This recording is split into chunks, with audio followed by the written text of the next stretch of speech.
चलो तो शुरू करते हैं। सबसे पहले इस चैप्टर में हम टाइप्स ऑफ अथॉरिटी के बारे में पढ़ रहे हैं। स्पेसिफिकली हम डी जोर और डी फैक्टो अथॉरिटी को समझेंगे। इंट्रोडक्शन में बताया गया है कि पिछले सेक्शन में हमने सीखा था कि अथॉरिटी का मतलब है पावर एक्सरसाइज करने का लेजिटिमेट राइट, यानी किसी के पास ताकत चलाने का सही और कानूनी हक होना। लेकिन हर तरह की अथॉरिटी एक जैसी नहीं होती। कभी कभी किसी के पास अथॉरिटी इसलिए होती है क्योंकि कानून ने उसे फॉर्मली रिकॉग्नाइज किया है, यानी कानून ने उसे वो पावर दी है। और दूसरी तरफ कभी कभी कोई इंसान बिना कानूनी रिकॉग्निशन के भी पावर चला सकता है और लोग फिर भी उसकी बात मानते हैं क्योंकि हालात ही कुछ ऐसी होती है। पॉलिटिकल साइंस अथॉरिटी को दो इम्पोर्टेंट टाइप्स में क्लासिफाई करती है। पहली डी जोर अथॉरिटी और दूसरी डी फैक्टो अथॉरिटी। इन दोनों कॉन्सेप्ट्स को समझने से हम गवर्नमेंट्स, रेवोल्यूशंस, मिलिट्री कूज और कॉन्स्टिट्यूशनल सिस्टम्स को अच्छी तरह एनालाइज कर पाते हैं। लर्निंग ऑब्जेक्टिव्स में बताया गया है कि इस सेक्शन को पढ़ने के बाद आप डी जोर अथॉरिटी का मतलब समझ पाएंगे, डी फैक्टो अथॉरिटी का मतलब समझ पाएंगे, इन दोनों के बीच का फर्क जान सकेंगे, पॉलिटिकल लाइफ से एग्जांपल्स ढूंढ सकेंगे और इन दोनों टाइप्स ऑफ अथॉरिटी की सिग्निफिकेंस को समझ सकेंगे। व्हाट डज डी जोर मीन पर? डी जोर एक लैटिन एक्सप्रेशन है जिसका मतलब होता है अकॉर्डिंग टू लॉ या बाय लीगल राइट। इसका सिंपल मतलब ये है कि डी जोर अथॉरिटी वो अथॉरिटी है जो कानून या कॉन्स्टिट्यूशन द्वारा लीगली रिकॉग्नाइज और एस्टैब्लिश की गई हो। अब देखते हैं पहला पॉइंट, डी जोर अथॉरिटी का मीनिंग। डी जोर अथॉरिटी का मतलब है वो अथॉरिटी जो किसी इंसान या इंस्टीट्यूशन को कॉन्स्टिट्यूशन, लॉज या दूसरे कानूनी रूल्स के जरिए मिलती है। सिंपल वर्ड्स में ये कानूनी और लेजिटिमेट अथॉरिटी होती है और लोग इसलिए मानते हैं क्योंकि इसके पास कानूनी मान्यता होती है। Characteristics of D jure authority में पहली बात यह है कि ये लीगल होती है, मतलब ये कॉन्स्टिट्यूशन, लॉज या लीगल प्रोसीजर्स के जरिए एस्टैब्लिश होती है।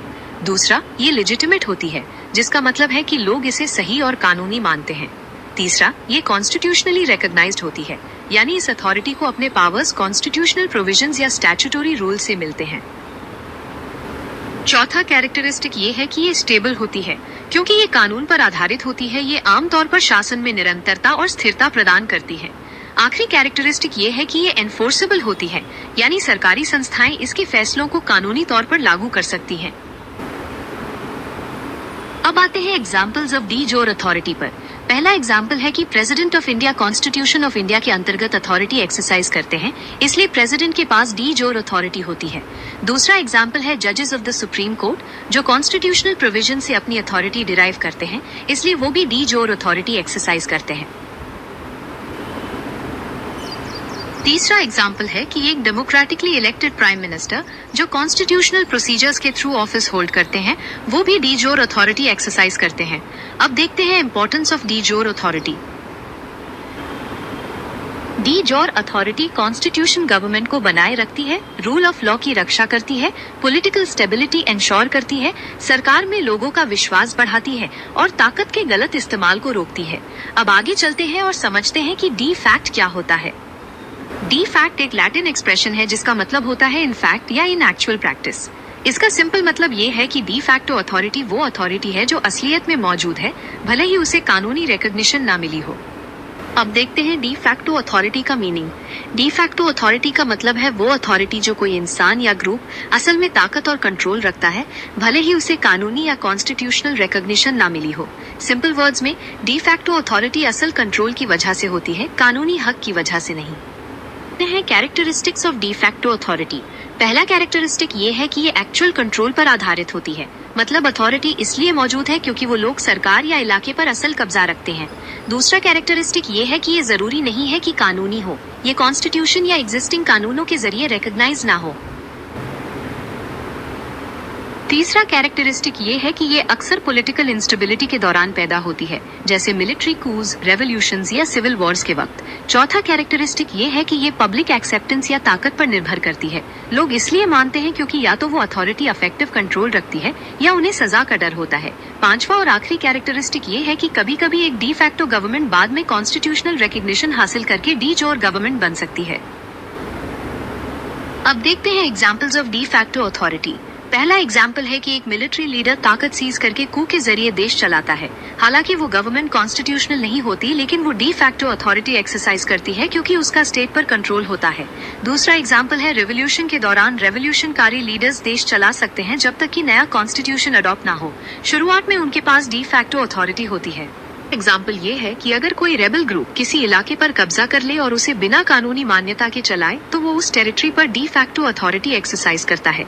अब आगे चलते हैं और डिफरेंस देखते हैं डी जोर और डी फैक्टो अथॉरिटी के बीच में। डिफरेंस ये है कि डी जोर अथॉरिटी कानून द्वारा रिकॉग्नाइज की जाती है, जबकि डी फैक्टो अथॉरिटी असल ताकत पर निर्भर करती है। लीगैलिटी की बात करें तो डी जोर लीगल होती है, जबकि डी फैक्टो जरूरी नहीं है कि कानूनी हो। रिकग्निशन की बात करें तो D jure authority officially recognised होती है, जबकि डी फैक्टो अथॉरिटी को ऑफिशियली रिकग्नाइज्ड होना जरूरी नहीं है। स्टेबिलिटी के हिसाब से डी जोर आमतौर पर ज्यादा स्टेबल होती है, जबकि डी फैक्टो टेम्पररी या अनसर्टेन हो सकती है। उदाहरण के लिए एक इलेक्टेड गवर्नमेंट डी जोर है और कू के बाद आई मिलिट्री गवर्नमेंट डी फैक्टो है। अब देखते हैं रिलेशनशिप दोनों के बीच में। कभी दोनों एक साथ भी हो सकते हैं।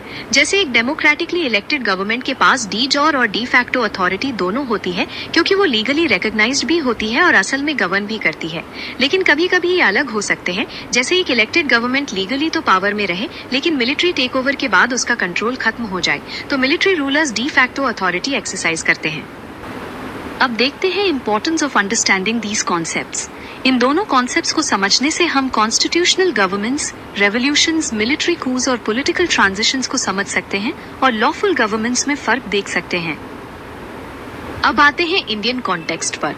India is a constitutional democracy, जहां authority constitution of India, democratic elections, rule of law और जुडिशियल रिव्यू पर आधारित है। इसलिए Indian constitutional institutions normally de jure authority exercise करते हैं। अब देखते हैं कंटेम्पररी रेलेवेंस। बहुत सारी कंट्रीज ने ऐसे सिचुएशंस देखी हैं जहां मिलिट्री कूज या पॉलिटिकल क्राइसिस के बाद डी फैक्टो गवर्नमेंट्स ने शासन किया। पॉलिटिकल साइंटिस्ट इन कॉन्सेप्ट्स का इस्तेमाल ऐसी सिचुएशंस को एनालाइज करने और कानूनी मान्यता और असल पॉलिटिकल कंट्रोल के बीच के फर्क को समझने के लिए करते हैं। आते हैं चैप्टर समरी पर। इसमें बताया गया है कि अथॉरिटी को डी जोर और डी फैक्टो अथॉरिटी में क्लासिफाई किया जाता है। डी जोर अथॉरिटी कानून पर आधारित होती है, जबकि डी फैक्टो अथॉरिटी असल कंट्रोल पर चलती है। आगे चलते हैं और देखते हैं की टर्म्स। इनमें शामिल हैं डी जोर, de facto, legal authority, actual authority, constitution, rule of law, military Koo, political legitimacy, constitutional government और पॉलिटिकल कंट्रोल। अब देखते हैं एग्जामिनेशन फोकस, जिसमें बताया गया है कि डी जोर और डी फैक्टो अथॉरिटी के मीनिंग्स, डिफरेंसेस, एग्जाम्पल्स और इनके बीच का रिलेशन बहुत जरूरी है। अब आगे पॉसिबल यूनिवर्सिटी क्वेश्चंस दिए गए हैं, जैसे लॉन्ग आंसर्स और short answers. So guys, let's quickly review those important questions. The first one is to explain the meaning, characteristics and importance of both de jure and de facto authority, which we just did in detail. The second is to distinguish between them with suitable examples, and the third is to state 4 differences. Also, objective questions might include definitions for both terms. It's been amazing sharing this info with you. I hope you found it super helpful. Don't forget to like, share and subscribe for more. Goodbye and see you next time.